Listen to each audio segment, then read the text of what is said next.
नमस्कार मंडळी, जय महाराष्ट्र. सर्वांचं स्वागत आहे आपल्या लोकप्रिय यूट्यूब चॅनलवरती.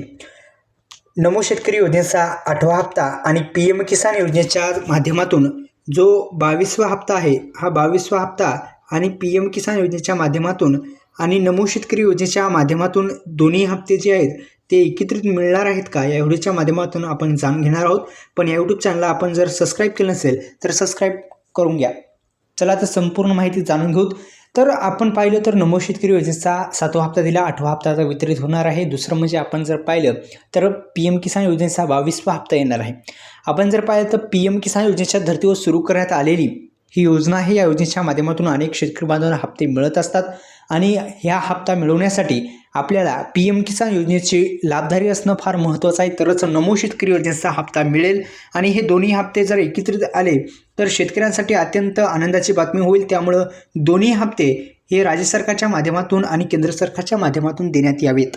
अत्यंत महत्त्वाचं म्हणजे हे दोन्ही जर हप्ते शेतकऱ्यांच्या खात्यावरती आले तर निश्चितच शेतकऱ्यांना फायदा होणार आहे. तर या दोन्ही हप्त्यासंदर्भात आपण महत्त्वाचं म्हणजे PM किसान योजनेचीच EKYC करायची आहे. EKYC केली नसेल तर करून घ्या. दुसरं म्हणजे आपण जर PM किसान योजनेचे लाभधारी असाल तर नमो शेतकरी योजनेचा पण हप्ता मिळून जाईल.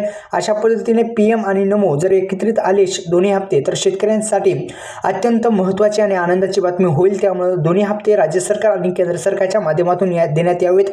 दुसरं म्हणजे आपण जर पाहिलं तर 21वा हप्ता देण्यात आलेला आहे. 22वा हप्त्याचं वितरण हे होणार आहे. आता 22वा हप्ता आणि नमो शेतकरी योजनेचा जो 8वा हप्ता आहे, तो 8वा हप्ता पण शेतकरी बांधवांच्या खात्यावरती यायला पाहिजे.